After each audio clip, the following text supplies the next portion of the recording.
ஆராதனை நடத்திட்டு அதுக்கப்புறம் உங்களுக்கு விரிவாக இதை சொல்லுகிறேன். ஆண்டவருடைய வார்த்தையும் சொல்லலாம். இந்த பாட்டு தான் எல்லாரும் கையில கிடைச்சிருக்குதா? கிடைச்சிருக்கு. அதில் கோரஸ் படிக்கலாமா? இந்த கோரஸ் உங்களுக்கு தெரியுமா? வல்லமை உண்டு தெரியுமா? எல்லாருக்கும் தெரியும். ரொம்ப காலத்துல உள்ள பாட்டு. நம்ம படிப்போமா? யாருக்கா ஜாலியா அடிக்க இஷ்டமா கூட்டி போயிட்டு இப்போ படிக்கிறியா?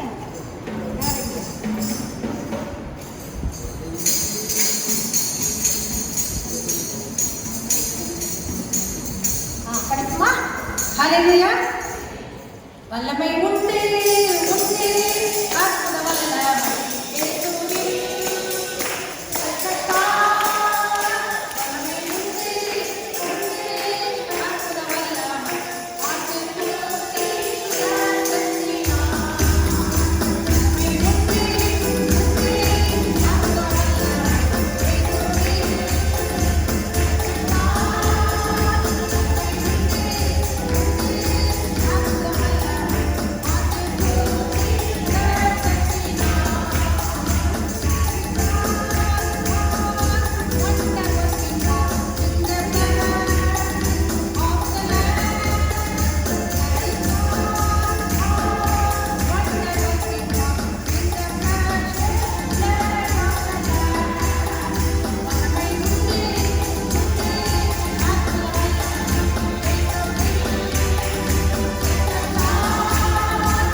உண்டு அற்புத வல்லமை காலையில் வந்துட்டு போனாங்க.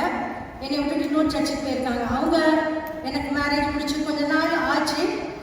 வாழ்க்கையில் சில கஷ்டங்கள் அப்படிலாம் வரும்போது இது பயங்கரமான ஒரு கஷ்டம் வந்தது. என்னதுன்னு சொன்னால், எது சாப்பிட்டாலும் ரத்தமும் சலனமாக போயிடும்.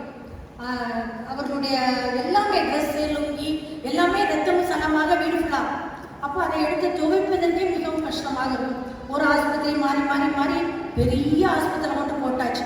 அங்கே 3D ஸ்கேன் எல்லாம் பார்த்து இப்படி ஒரு சான் குடல் அப்படியே ஓட்ட ஓட்ட ஓட்ட அப்படியே அழுகி விட்டது. ஆகவே குடல் ஃபாரின்ல அமெரிக்காவில் செயற்கை குடல் அதை வாங்கிட்டு இங்கே ஒரு வெட்டணும் இங்கே வெட்டணும் என்றதான் படம்லாம் வரைஞ்சி காட்டுவாங்க. நடுவில் வெட்டி அதை ஜாயின் பண்ணணும். இத்தனை லட்சங்கள் ஆகும். அப்படியே சுகம் ஆகட்டுனா அது உங்கள் பாடு. ரொம்ப நாள் ஆயிடுச்சு. அப்போ எங்கள் மாமா அத்தை அவங்களுடைய அப்பா அம்மா எல்லாம் ஆஸ்பத்திரியில இருந்து அழுதுட்டு இருப்பாங்க. ஒரு நாள் எங்கள் மாமாவுக்கு ரொம்ப நாள் ஆயிட்டனால, என்ன உன்ட்ட பணம் இல்லையா எது இல்லையா எல்லாத்தையும் கொண்டு கூடு, எத்தனை நாள் காத்து கிடக்குறது, வெட்டட்டும், அவனை ஒப்பு கொடுத்துரு, நான் உனக்கு இருக்கேன், அவனை ஒப்பு கொடுத்துரு அப்படின்ட்டாங்க. என் வீட்டில் ஒரு ப்ரேயர் ரூம் வச்சுருப்பேன். நான் 13 வயசுலேயே ஒரு பைபிள் வச்சு வாசிக்க மாட்டேன், 5 பைபிள் வச்சு வாசிப்பேன். அதை ரொம்ப கம்பேர் பண்ணி வாசிப்பேன். ஒரு அதிகாரத்தை வாசிக்கிறது 13 வயசுலேயே ஆண்டவரை சொந்தரச்சராக ஏற்றுக்கொண்டேன். அப்போ இவ்வளோ பெரிய சோதனை. எனக்கு ஊழியத்தான் செய்யணும் நிறையா நின்னேன். எங்கள் அம்மா நல்ல பண வசதி உள்ளவர். தாத்தா ஒரு பிள்ளைக்கு போட்டாலே 300 பவுன் போடுவாங்க. அதனால் இம்மா என்ன இப்படி போயிட்டா அப்படின்னு சொல்லிட்டு எப்படியாவது சும்மா சாதாரண ஒரு இதுக்கு பண்ணணும்னு சொல்லி பண்ணனாங்க. ஆனால் நாட்கள் கடந்தது, துன்பங்கள் வந்தது. அப்போ என்னுடைய ஜெபறையில் கண்ணீரோடு அழுதுட்டு இருந்தேன். இந்த வார்த்தை ஒப்பு கொடுத்துரு, நான் உனக்கு இருக்கிறேன், அப்படியே உடைஞ்சி அப்படியே அழுது, இதற்காகவா நான் உங்களை ஏற்றுக்கொண்டேன் 13 வயசுல அப்படின்னு சொல்லி அவரோடு போராட ஆரம்பித்தேன். என்னுடைய 2 சின்ன குழந்தைகளையும் தூங்க வச்சுட்டு முழங்கால் போடும்போது 9:30 நான் ஜெபிச்சுட்டே அழுதுகிட்டே இருந்து விடிய காலம் 3:30 மணி ஒரு சத்தம் கேட்டது. கர்த்தரையே தாபரமாக கொண்டபடியார், அவரே உனக்காக எல்லாவற்றையும் செய்ய முடிப்பார். உன்னை உச்சிதமான கோதுமையினாலும் கண்மனையில் ஒரு தேனினாலும் நான் உன்னை போஷிப்பேன். இந்த 2 வசனம் சங்கீதத்தில் வேற வேற இடத்துல இருந்தால் ஒன்று போல அப்படியே நான் ஜெபம் பண்ணி கொண்டு தான் இருக்கிறேன். எங்கேயோ போன மாதிரி இருக்கிறது. இறைச்சல் மத்தியில் இதை கேட்டவுடன் எனக்கு ஒரே சந்தோஷம். சரி, சுகமாயிடுச்சு. உடனடியாக 3:30 மணிக்கு பார்த்தேன் மணியை 3:35. 5:30க்கு எங்கள் அக்கா பின்னாடி தான் இருக்கிறா. கூப்பிட்டு போவோம் அவங்களுக்கு சுகம் ஆயிட்டு. உடனே அவங்க எல்லாரும் பிரதட்டுறா. ஏன்னா எல்லாரும் முடிந்தது என்று சொல்கிறாங்க. நீ ஆப்ரேஷனுக்கு சரி சொல்லலை, இன்னும் சுகமாயிட்டு அப்படின்னு சொல்லிட்டு அவங்க நாங்களாம் வரல அப்படின்ட்டாங்க. இல்லை நான் போகணும் அப்படின்னு சொல்லி விடிய வரைக்கும் காத்திருந்துட்டு போனேன். அவங்களுக்கு எல்லா டியூபும் அப்படியே தான் ஏறிட்டு இருக்கு. நான் போய் பார்த்து, உங்களுக்கு ஆப்ரேஷன் கிடையாது, ஆண்டவர் சுகமாக்கிட்டார். அவங்க அப்படியே அழுவாங்க, உங்களுக்கு ஆப்ரேஷன் கிடையாது சொல்லிட்டு அப்படியே நான் கண்டிப்பாக 2 கையெழுத்து போட வேண்டும். அதுவும் அற்புதமாக தான் கிடைத்தது. அந்த வேலைக்கு இங்கே இருந்து போயிட்டு நான் வர்றதுக்குள்ள 4 மணி நேரம் 6 மணி நேரம் ஆகும். பஸ் ஏறி ஆட்டோ ஏறி கார் ஏறி போயிட்டு வரும். போயிட்டு போகும்போது ஒரு ஃபோன் கால், உங்களுடைய ஹஸ்பண்டை இன்னைக்கு தேட்டருக்கு எடுத்துட்டு போயாச்சு, நீங்க காசு கொடுக்காட்டாலும் பரவ கொடுத்துருவீங்க, ஆப்ரேஷன் பண்ணிடலாம் அப்படின்னு சொல்லி திரும்ப வரும்பொழுது அதே மாதிரி அடுத்த ஃபோன் கால். எனக்கு அதை எடுக்கவே பயம், தொடவே பயம். ஆனால் கண்டிப்பாக ஆஸ்பத்திரியிலிருந்து வந்தால் எடுத்துதான் ஆக வேண்டும். ஆகவே திரும்ப எடுத்தேன். அப்படி ஒரு அந்த டாக்டரே பேசிக்கிட்டார், இப்பொழுது எடுத்த போனில் ஒரு ஓட்டை இல்லை. ஹல்லேலூயா, ஹல்லேலூயா. ஆனாலும் எங்களுக்கு ரொம்ப ஆச்சரியமாக இருக்கிறது. ஆகவே ஒரு இளநீ, ஒரு பிளாக் காஃபி, ஒரு இட்லி கொடுங்க, செரிக்கு தான் பார்க்கலாம் அப்படின்னு சொன்னாங்க. நான் எங்கள் கை வீட்டில் அவங்களை கொடுக்க சொன்னேன். அன்றைக்கு செரித்தது தான். இன்று வரைக்கும் ரொம்ப என்னையோட ரொம்ப ஹெல்த்தியாக இருப்பாங்க. அதே ஆண்டவர் இன்றைக்கும் ஜீவிக்கிறார். ஹல்லேலூயா, ஹல்லேலூயா. உங்களோடு கூட இருக்கிறார், என்னோடு கூட இருக்கிறார். உங்க மைண்ட்ல கூட நீங்க நினைச்சிட்டு இருக்கலாம், எனக்கு இந்த கஷ்டம் இருக்கு, எனக்கு அப்படி இருக்குது, இப்படி இருக்குது, என்னுடைய உறவினர்களுக்கு இருக்குது, என்னுடைய வாழ்க்கை இப்படி இருக்கிறது, இப்படியாக மாறுமா? அதை மாற்றுவதற்காக தான் ஆண்டவராக இயேசு சிலுவையிலே உங்களுக்காகவும் எனக்காகவும் இரத்தத்தை சிந்தினார். திரும்ப ஒரு நாள் அழுவா, அவளுக்கு நான் இதை செய்யணும். அதே மாதிரி தான் உங்கள் பேரையும் தன்னுடைய உள்ளங்களை வரைந்து வைத்திருக்கிறார். பாட்டு பாடுவோமா? வல்லமை உண்டு உண்டு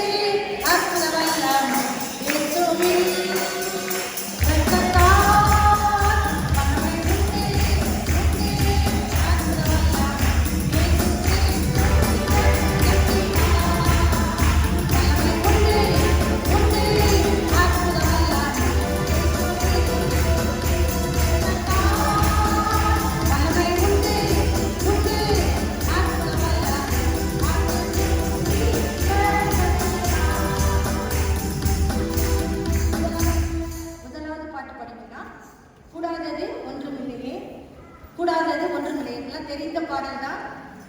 படிக்கலாமா? ஆண்டவராக இயேசு நமக்காக இன்றைக்கு நம்மளோடு கூட இருக்கிறார். என்ன வேண்டுமோ உங்கள் மனதில் நினைத்துக் கொள்ளுங்கள், அதை எழுதி வைத்துக் கொள்ளுங்கள் மனசிலே. இது எனக்கு இன்றைக்கு கண்டிப்பாக நடக்க வேண்டும். ஒருவேளை பிசினஸா இருக்கலாம், ஆண்டவர் உங்களுக்கு அறிவை கொடுக்க வேண்டும், ஞானத்தை கொடுக்க வேண்டும், புத்தியை கொடுத்து நன்றாக படிக்க வேண்டும், வேலை வேண்டும், குடிகார கணவர் மாற வேண்டும், எல்லாம் நினைத்துக் கொள்ளுங்கள். நினைத்து இதை நாம் பாடுவோம். பாடுவோமா? கரம் தட்டி பாடுவோம். கூடாததே ஒன்றுமில்லையே,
தியானம், ஒரு சின்ன புக்காக வார்த்தை நம்முடைய வாழ்க்கையில எவ்வாறாக கிரியை செய்கிறது, எப்படி அவர் இந்த குமாரனாக வார்த்தையாகி அவர் பூமியிலே மன அவதாரம் எடுத்தார் என்பதை எழுதியிருக்கிறேன். வேண்டியவர்கள் பெற்றுக்கொள்ளலாம். இன்னொரு சாட்சி என்னுடைய வாழ்க்கையில் நடந்தது சொல்லுகிறேன். எனக்கு அதே மாதிரி ஸ்கூலுக்கு போன பிறகுதான், ஏனென்றால் நான் என்னை அர்ப்பணித்தது 13 வயதிலேயே ஆண்டவருக்காக தான் முழு நேரம் வேலை பார்க்க வேண்டும். ஆனால் அது நடக்கவில்லை. ஒவ்வொன்றாக சோதனை வந்தது. அவர்களுக்கு வந்து முடிந்து கொஞ்ச நாளிலே எனக்கு ஸ்திரீகளுக்கு உள்ள பெரும்பாடு அதை லேஸ்பட்டதில்லை. அப்படி ஒரு ஒஸ்ட்டு பயங்கரம், நிற்க முடியாது, நடக்க முடியாது, அப்படியே வருடக்கணக்கில் போய்கொண்டே இருந்தது.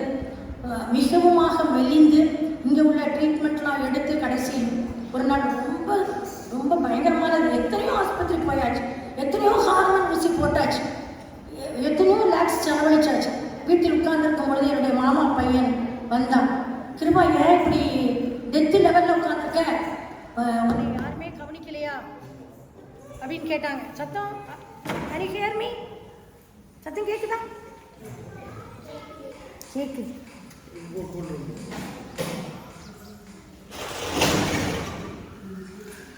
சரி, பாட்டு படிக்கலாமா? ஒரு சின்ன கோரஸ் அதே படிச்சிடலாம். அப்படியே கரண்ட் வந்து நினைக்கிறேன். வல்லமை உண்டு உண்டு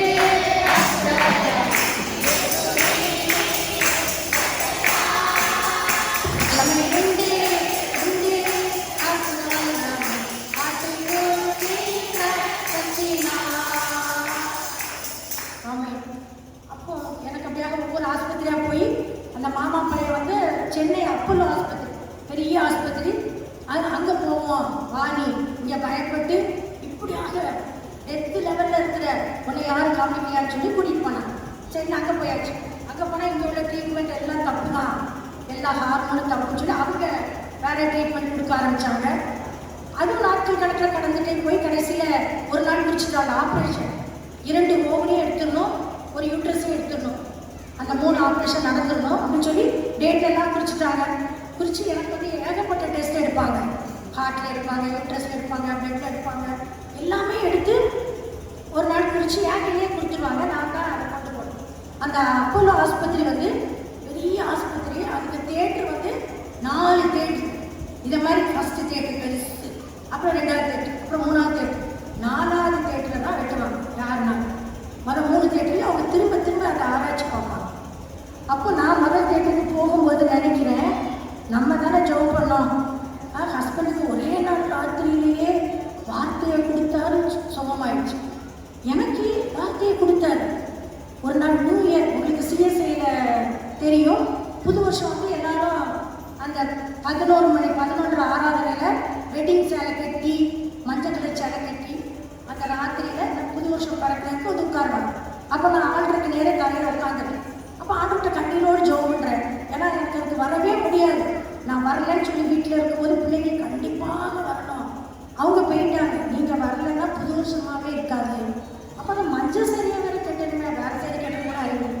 அதை கட்டிட்டு அசைய முடியாது, இவ்வளோ அசிங்கமாக இருக்கும் அப்படின்னு சொல்லி உட்காந்துட்டேன். ஆனால் 3 மணி நேரம் நீங்கள் காப்பாற்றுங்க என்னைய, 3 மணி நேரம் ப்ளீடிங் வரக்கூடாது, என்னை காப்பாற்றுங்க அப்படின்னு போய் உட்காந்து ஜோமிட்டு அசையாமல் இருக்கேன்.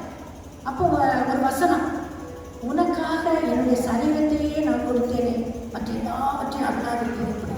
எனக்கு கண்ணில் காட்சி கிடைக்குது, அப்படியே ஒரு மாமிசம் என் கையில். இப்போ எனக்காக தான் சரீரத்தையே கொடுத்துருக்கிறாரு, மற்ற எல்லாவற்றையும் அல்லாதிருப்பது எப்படி? அப்போ எனக்கு சுகம் தருவார், ஆப்ரேஷனே இருக்கக்கூடாது. இப்படி சொல்லி ஜோமிட்டே இருக்கேன். ஆனாலும் எங்கே போயிட்டேன்? ஆப்ரேஷன் தேட்டர் வாசலுக்கு போயாச்சு. உடனே முதல் தேட்டருக்குள்ளே போங்க, போயாச்சு, எல்லாம் வெரிஃபை பண்ணியாச்சு. 2வது தேட்டருக்கு போங்க, வெரிஃபை பண்ணியாச்சு. அப்போ நான் கண்டியே விட்டேன். ஆண்டவரே, நான் 4வது தேட்டருக்கு போனால் இந்த பேஷண்ட் இந்த டாக்டர் வெட்டிடுவாங்க, இப்படி உள்ளே வந்துட்டேனே அப்படின்னு சொல்லி 3வது தேட்டருக்குள்ளே போகிறேன். அங்கே ஒரு அம்மா உட்காந்துருக்கு, பெரிய டாக்டர் அம்மா. ஆரிய கிருபா சாமராஜ் அப்படின்னாங்க. எஸ் அப்படின்னு என்னுடைய அவ்வளோத்தையும் வாங்கி பார்த்துட்டு அப்படியே கொஞ்சம் நேரம் யோசிச்சுட்டே இருந்துட்டு, now you can go, you can come next year.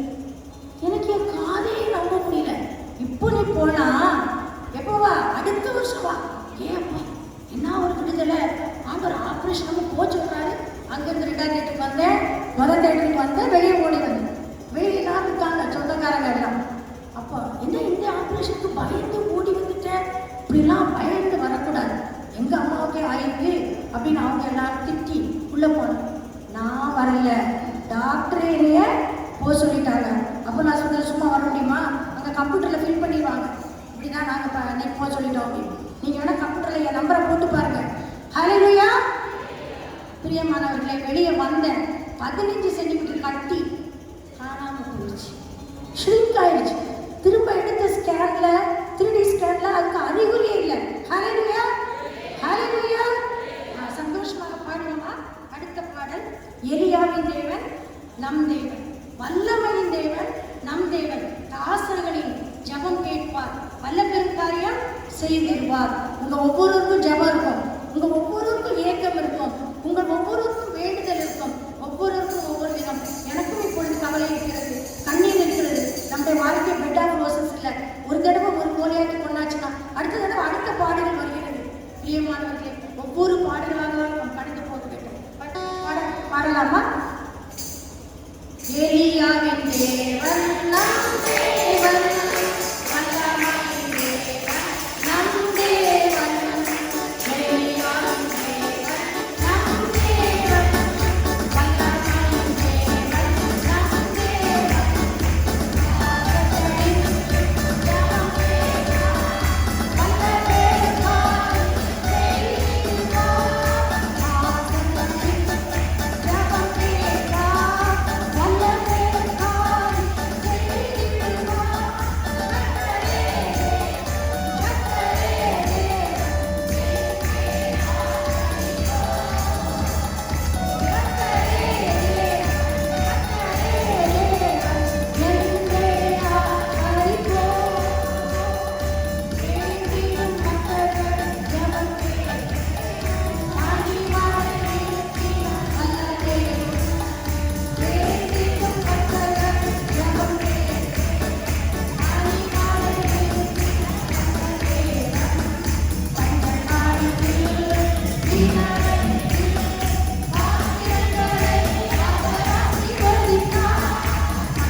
நிலமும் விளையுமா? எனக்கும் எல்லா லட்சக்கணக்கான பணம் வந்து கடன் அடைச்சிருவனா? என்னுடைய குழந்தை குட்டியும் நல்லா வாழுமா? செழிப்பாக இருப்பார்களா? பாவத்திலிருந்து விடுதலை பெறுவார்களா? ஆண்டவர் பாவங்களை மன்னிப்பதற்காக உங்களுக்காகவும் எனக்காகவும் சிலுவையில் தன்னுடைய இரத்தத்தை சிந்தினார். நாம் ஒவ்வொருவரும் பாவிகளாக இந்த உலகத்தில் பிறந்தோம். என்னுடைய பாவம் பெரியது. அதற்காக தான் அவர் அந்த சிவப்பான வேலையை எடுத்துக்கொண்டார், முள்முடியை சுட்டி கொண்டார். என்னை மீட்பதற்காக, உங்களை மீட்பதற்காக. மீட்டு என்ன செய்கிறார்? உங்களை வானங்களில் தன்னோடு கூட உட்கார வைக்கிறார். ஹல்லேலூயா! ஆனந்தமாக பாடலாம். உங்களுக்கு என்ன தேவையோ அதை மனசில் நினைத்துக் கொள்ளுங்கள். எனக்கு ஏராளமான தேவைகள் இருக்கிறதே, 1 2 3 4 5 எண்ணி வைத்துக் கொள்ளுங்கள். இன்றைக்கு அதை அவர் நிறைவேற்றுவார். நீங்கள் கரெக்டாக எழுதி வைத்துக் கொள்ளுங்கள். மனசில் தீர்க்கமாக எண்ணிக்கொள்ளுங்கள். கண்டிப்பாக ஆண்டவர் அதை நிறைவேற்றுவார். பொய் சொல்ல அவர் மனிதன் அல்ல, மனம் மாற அவர் மனுபுத்திரனும் அல்ல. வானங்களை திறந்தே வல்ல தேவன், அக்கினியால் பதில் தந்தார் ஜீவதேவன். கர்த்தரே தேவன் என்றே பணிந்தனர் தேவ ஜனங்கள். ஆவற்றுக்கும் மேலாக ஆண்டவர் நம்மோடு கூட இருக்கிறார். அக்கினியா நம்மோடு கூட இருக்கிறார். அந்தகார சக்திகள் ஒன்றும் நம்மளை தொடாது. பில்லி சுனைகள் ஒன்றுமில்லை, மந்திரவாதின் கூற்று ஒன்றுமில்லை. எல்லாவற்றையும் அவரே அவமாக்கி போடுவார். உங்களோடு கூட இருக்கலாம். கஷ்டங்கள் வரலாம், நஷ்டங்கள் வரலாம், எல்லாம் அவருடைய பாதங்களில் வரையலாம். அவருடைய பாதங்களில் வரையலாம். அதற்கு மேல் வராது, இதற்கு மேல் வராதே என்று சொல்லி மணலை வைத்து கடலுக்கு அணை கட்டினவர். உன் பெருமை இத்தோடு அடங்க கடவுள். மணலை வைத்து இன்றைக்கு நமக்கு ஆண்டவர் அதைத்தான் செய்ய படிக்கலாமா? வானங்களை திறந்து, வானங்களை திறந்தே வந்ததே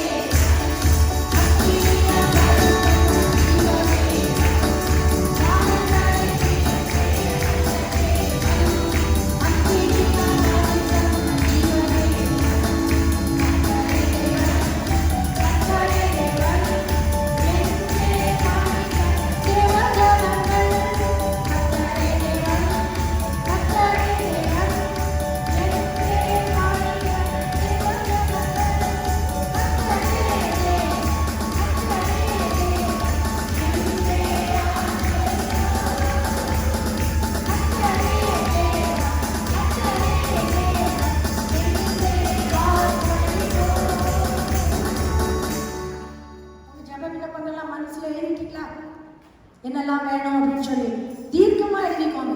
வேகம் எழுதக்கூடாது. நம்ம எதையுமே நம்ம கேட்கறது இப்படி இருக்கலாம். ஒரு வேலை எனக்கு தாங்க அப்படி சொல்லணும். இந்த வேலை, இந்த படிப்பு படித்திருக்கிறேன், இந்த இடத்துல இந்த வேலை எனக்கு வேணும். எது உங்களுக்கு வேணுமோ அதை கேட்டுக்கொள்ளுங்க. உன் பாவங்களால் என்னுடைய பாவத்தை கம்ப்ளீட்டா மன்னிங்க. உம்முடைய இரத்தத்தினாலே கழுவி உம்முடைய பிள்ளையாக மாற்றி எபிசியன்ஸ் 3:17 சொல்கிறது. விசுவாசத்தினாலே கிறிஸ்து நம்முடைய இருதயத்திலே வாசமாய் இருக்கிறார். அந்த நிச்சயம் நமக்கு இருக்குதா? எழுதுங்க.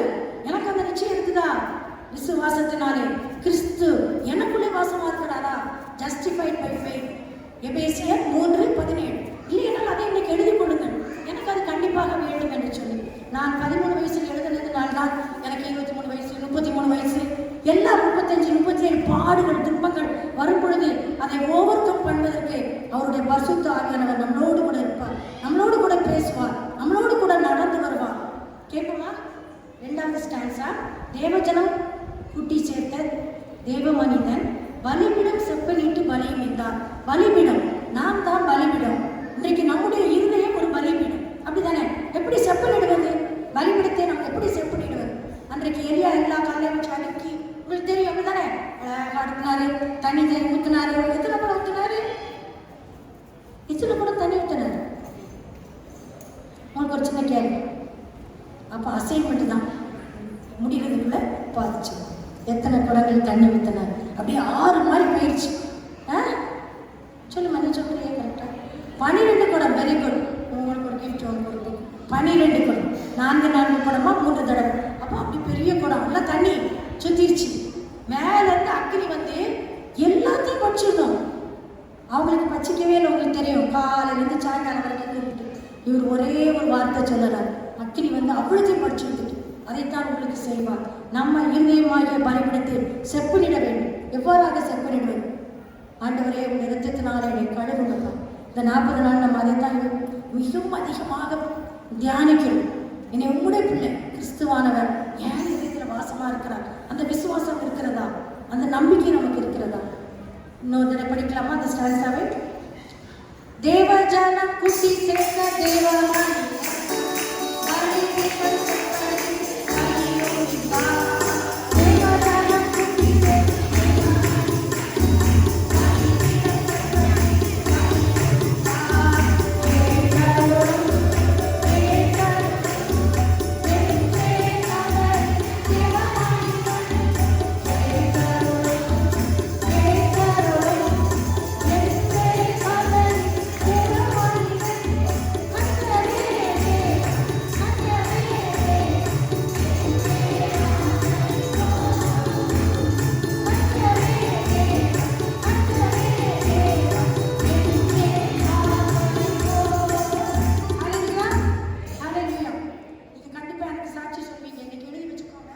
என் புக்கில் என் நம்பருக்கு சாட்சி சொல்லுங்க. மூன்றாவது பாடல் அதை படிக்கும் முன்பதாக என் மகளுடைய சாட்சி சொல்லுங்க. அவள் 8th படிக்கும் பொழுது, இந்த குட்டிகளெல்லாம் நிறையா இருக்கீங்க, அதனால உங்களுக்கு சொல்கிறேன். எல்லாத்தையும் ஃபெயில் ஆயிடும். என் தமிழில் ரொம்ப ஃபெயில் ஆகிடும். 30 மார்க் கூட வராது. எல்லாம் இக்கி இஞ்சிலாம் போட்டு முட்டை மாதிரி அடி போட்டு பேப்பரை வீட்டுக்கு கொடுத்துருவாங்க. நான் அவங்க அப்பாவுக்கு தெரியாமல் கையெழுத்து போட்டு கொடுத்துருவேன். அடிக்க மாட்டேன். அவங்க அப்பா தாத்தா எல்லாம் சேர்த்தா கொன்னே போட்டுருவேன். ஆக சரி படிப்பா அப்படின்னு கொடுத்துருவேன். கடைசி 8th வந்து டீச்சர் கூப்பிட்டு விட்டான். கண்டிப்பாக போய் தான். பெரிய ஸ்கூலே எல்லாம் அடைச்சி வச்சுருந்தாங்க. அடைச்சி வச்சு பேர் கூப்பிட்ட உடனே அப்படியே நெட்டச்சடை போட்டு புழுங்கி வாரான். நான் உள்ளே போகும்போது எனக்கு ஒரே ஆச்சரியம். ஏன்னா எல்லாரும் அடிச்சுட்டு இருக்காங்க. எல்லா பேரண்ட்ஸும் அடி, செவட்டில் அடி, கிளி என்ன பார்த்துக்கிட்டே இருந்தேன். இவ்வளோ நம்மளை அப்படி தான் அடிப்பாங்க போல. ஏற்கனவே டீச்சர்ஸ் அடிச்சு தான் வச்சுருக்காங்க. ஆனால் நான் பார்த்தேன் இவ்வளோ பெரிய ராக்கெட் ஜெம்ஸ். அவள் படிச்சுட்டு இருக்கும்போது ராக்கெட் மாதிரி இருக்கும், இவ்வளோ பெருசு, காஸ்ட்லியான ஜெம்ஸ் மிட்டாய் வாங்கிட்டு அவளை வாட்சிட்டு அப்படியே தடவி விட்டு, நீ படிக்காட்டி யாருமா படிக்க போகிறான் இந்த மிட்டாய். ஆனால் எல்லாருலேயும் இன்னும் இந்த அம்மா நல்லா இருக்காங்களே, இப்படி ஒரு அம்மா நல்லா இருந்தால் அடிக்காமல் மிட்டாய் கொடுத்தாங்க. மிட்டாய் கொடுத்துட்டு வந்துட்டேன். அந்த டீச்சரை பார்த்து அவள் படிக்காட்டினா யார் படிக்க போகிறான்னு வந்துட்டேன். ஆனால் வரும்போதே நான் யோசிச்சுட்டு வந்தேன், வீட்டுக்கு வந்த உடனே வேதாகமாக படிக்க வேண்டும். நான் படித்தேன் 13 வயசுல. அப்போ என் மகா படிக்கலையே அப்படின்னு சொல்லி உட்காந்து அவளுக்கு ஒரு நல்ல அழகான புது பைபிள் கொடுத்து இன்னைக்கு நம்ம வாசிக்க போகிறோம். ஜெனிசிஸ், எக்ஸோடஸ், ஆதியாகமம், யாத்திராகமம், அப்புறம் என்னது மத்தேயு, மார்க். என் கேரக்டர் நான் இங்கிலீஷ் வசனமும் போட்டிருக்கிறேன். ஏன்னா இப்பொழுது நான் எல்லா பேரும் இங்கிலீஷில் படிக்கிறாங்க. அதனால அதையும் வாங்கி கொண்டு போங்கள். ஒரு வசனமாக படி ஒரு நாளைக்கு, இங்கிலீஷும் தமிழும். உங்களுக்கு கஷ்ட காலத்தில் உங்கள் நடக்கையில் மிகவும் அது பிரயோஜனமாக இருக்கும். வாஸ்து படித்தாச்சு. படித்த உடனே அப்போ டைரி போட்டு எழுத ஆரம்பித்தேன்.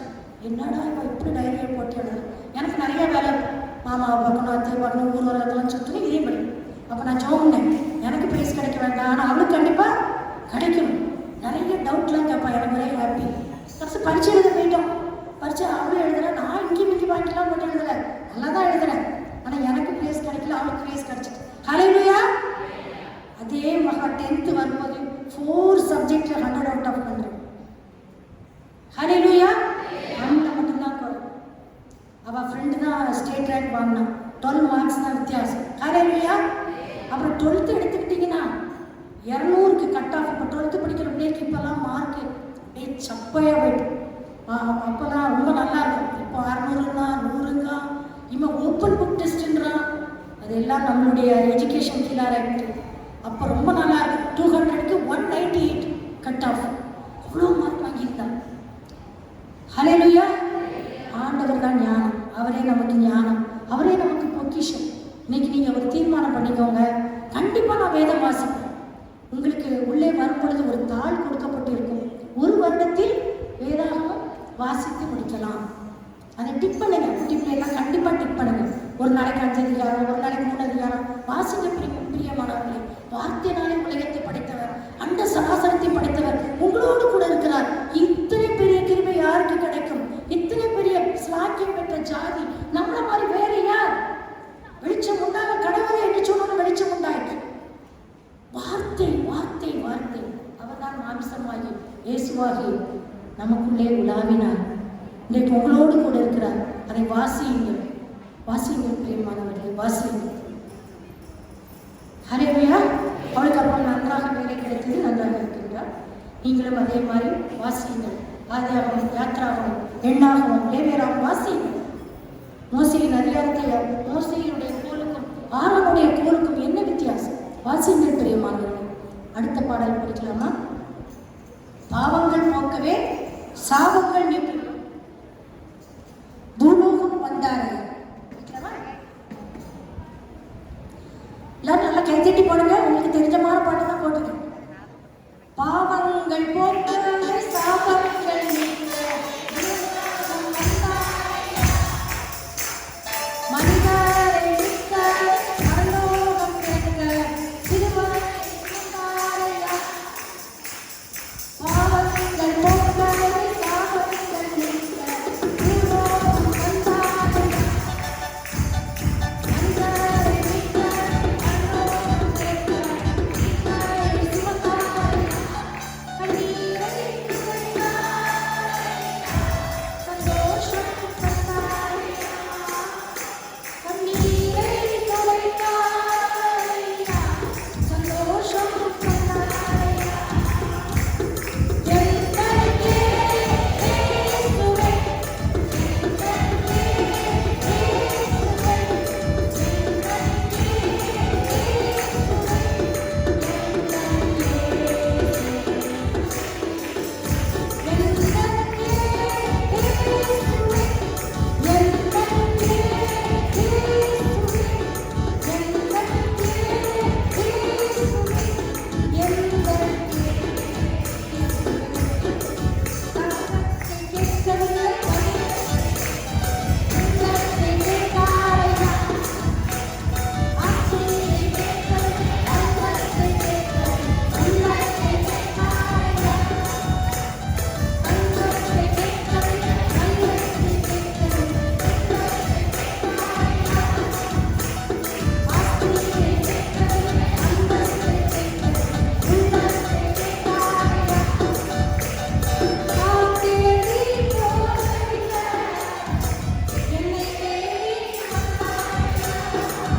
எந்தனக்கே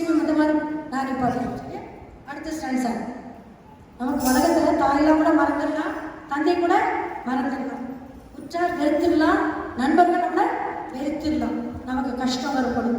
ஆனால் கஷ்டம் வரும்பொழுது கூட இவாதாய மகா கிருபாதாய மகா என்ன 90 நாள் நடக்க முடியலையா? ஊரே வெறுக்குதா? நான் வெறுக்க மாட்டேன்.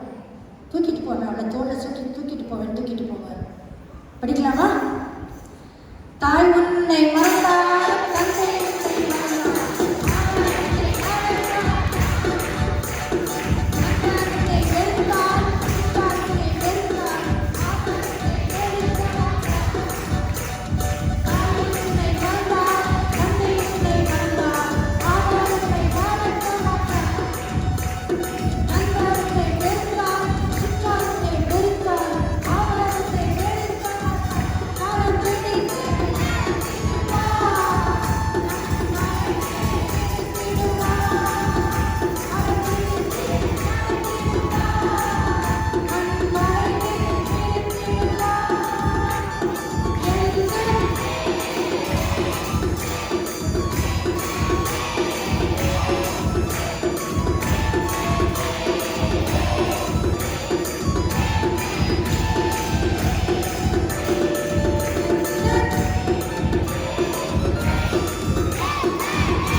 நான் சொன்னேன் அல்லவா, திருமணத்துக்கு முந்தி ஆண்டவருக்காக தான் ஊழியம் செய்யணும். ஏதாவது ஒரு இடத்துக்கு போயிடலாம், காடு மலை அப்படிதான்.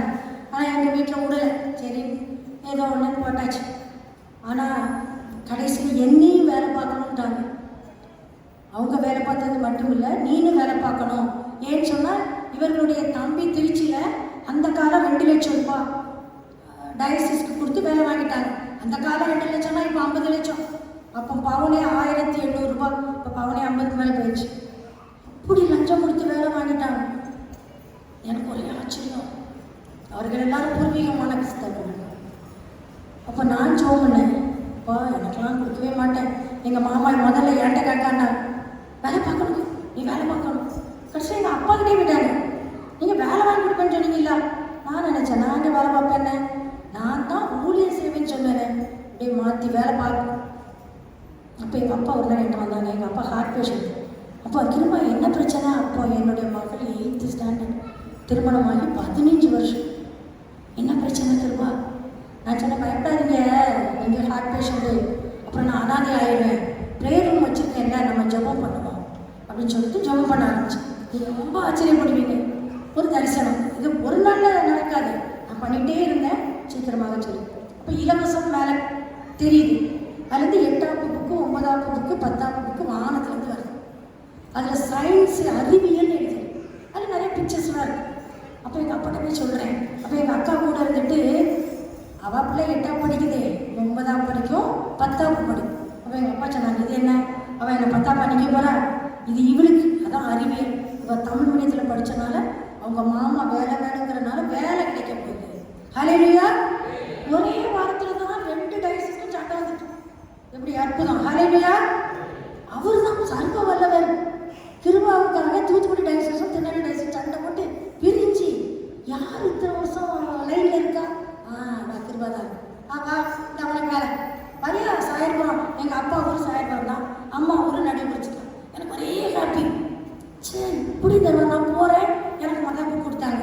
நான் எது பார்த்தேனோ அந்த புக்கு 9, 2010. அப்போ நம்ம 8ஆம் பார்த்தோமே அப்படின்னு சொல்லி வெளியே போயிட்டேன். போ அப்படின்ட்டாங்க. போயிட்டேன், கையெழுத்து போட்டாச்சு. அந்த பியூன் கூப்பிடுது, ஏம்மா வாங்க திரும்ப போகிறேன். 8ஆம் புக்கும் கொடுத்தாங்க. அவங்க லீவில் போயிட்டாங்க, நீ தான் எடுக்கணும். ஹல்லேலூயா. நம்ம முடியெல்லாம் எண்ணி வச்சிருக்காரு. 8ஆம் கூட இவன் தான் எடுக்கணும்னு எண்ணி வச்சிருக்காரு. நான் உடனே நினச்சேன், இந்த ஊரில் எங்கள் அம்மா எவ்வளோ வசதியாக இருந்தேன். அப்புறம் நான் எனக்கு போங்காங்க, அப்புறம் கைத்து போடுங்காங்க, போங்கிறாங்க அப்படிலாம் நினச்சேன். ஆனால் மாமாவுக்கும் அத்தைக்குமா கீழ்ப்படி வேலை பார்க்க ஆரம்பித்தேன். அப்பொழுது தான் நான் என்ன பொருத்தனை பண்ணினேன்னு தெரியுமா? இந்த எந்த இயேசுவை பாடுபொழுது எனக்கு ஞாபகம் வந்தேன் இந்த சாட்சி. ஏசப்பா, நான் முதலான அன்பு உமக்கு தான் கொடுத்தேன். எங்கே போனாலும் உண்மை சொல்லணும்னு நினச்சேன். ஆனால் அவர் ஒன்றும் ஊழியம் செய்யலை. எனக்கு ஒரு ஸ்கூல் கொடுத்தீங்கன்னா பெரிய ஸ்கூலாக தாங்க, நான் போகிற இடமெல்லாம் உங்கள்கிட்ட சொல்லுவேன். எப்படியும் ஒரு 4 பீரியட் 28 பீரியட் கொடுத்துருவாங்க. கண்டிப்பாக ஏசப்பா உண்மை சொல்லுவேன். சேப்பல் இருந்துச்சுன்னா சேப்பல் எடுப்பேன். இதுதான் என் பொருத்தனை. ஒரே வாரத்தில் இவ்வளோ பெரிய அற்புத ஆண்டவர் செய்தார். சேப்பல் எடுத்தா இதை மாதிரி இதை விட பெரிய சேப்பல் குட்டீஸு நிரம்பி வழி 500 1000 பிள்ளை. இந்த பாட்டு தான் சொல்லி கொடுப்பேன். ஏன்னா அவங்க வாயில் எந்த இயேசுவே வரட்டும். அதில் 1% கூட கிறிஸ்டின் கிடையாது. இன்றைக்கி வந்த பிள்ளை நாளைக்கு வராது. ஏன்னா சாப்பாடுக்கு பண்ணு ஓடிடும், அது இது லேப்னு ஓடிடும். வராத பிள்ளை மாறி 5000 பிள்ளை. ஆண்டவர் எத்தனை வருஷங்கள் விதை விதைக்க வைத்தார். இப்பொழுது இந்த கிரியோன் ஊழியத்தில் சேர்ந்து நான் ஒரு 5 வருடம் தான் ஆகிறேன். அப்பொழுது வேதாகமம் கொடுப்பதற்காக 50,000 வாலிப பசங்க வர்றாங்க. ஒரு பெரிய பிரசிக்கார் வராரு, அதனால் வேதாகமம் கொடுக்க வாரீங்களா அப்படின்னு கூப்பிட்டாங்க. வரேன் அப்படின்னு சொல்லிட்டு நானும் போனேன். போய் கொடுத்துட்டு இருந்தேன். அந்த நிறைய ஸ்டூடெண்ட். அப்போ ஒரு ஸ்டூடெண்ட் வந்து, டீச்சர் நான் யாரும் தெரியுமா? அவனே வயசான மாதிரி, நானே இப்படி ஆகிட்டேன் டீச்சர், நீங்கள் என்ன அப்படின்னு சொல்லிட்டு, நீ யாருப்பா? நான் உங்கள்கிட்ட படித்தேன், என் பேர் ராமசாமி. இப்போ என்ன செய்கிற? நான் சர்ச்சு வச்சிருக்கேன். ஹல்லேலூயா. கூட ஒரு பையன் இருக்கான். நீங்கள் என்ன செய்கிறீங்க? நான் தான் அசிஸ்டன்ட் பாஸ்டரு. உன் பேர் என்ன? நான் சலி. எனக்கு தூக்கி வாரி போட்டு விதைத்து ஆலமரமாக, அதான் ஆண்டவர் சொன்னார், 100ஆக 60ஆக 30ஆக பலன் கொடுக்கும். இன்றைக்கு நீங்கள் அதையும் பொருத்தனை பண்ணிக்கொள்ளும். நான் எங்கெல்லாம் போகிறேன்னா ஆண்டரை பற்றி சொல்லுவேன். சொல்ல முடியாத இடத்துக்கு வேதாகமத்தை கொடுப்பேன். ஹல்லேலூயா. ஹல்லேலூயா. இந்த எந்த இயேசுவின் ஒர்க்கா மட்டும் படிப்போமா? தங்கத்தை கேட்கவில்லை, தங்க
எல்லாரும் வாய் திறந்து என்ன இயேசுவை சொல்லணும். சொல்லுவோமா?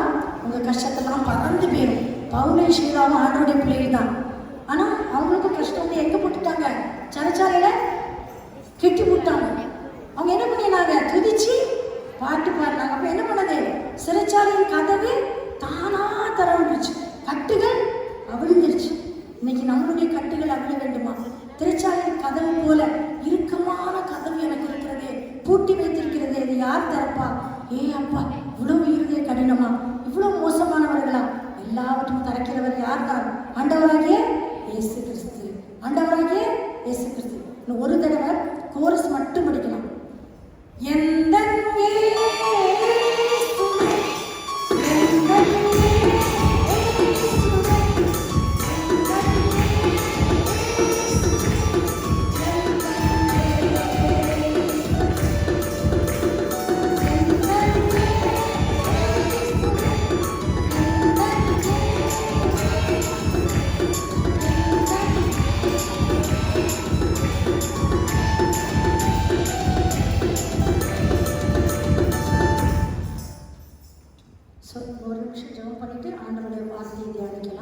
அன்புடைய இயேசு சுவாமி, இந்த நல்ல நேரத்தை தந்ததற்காக நன்றி அப்பா.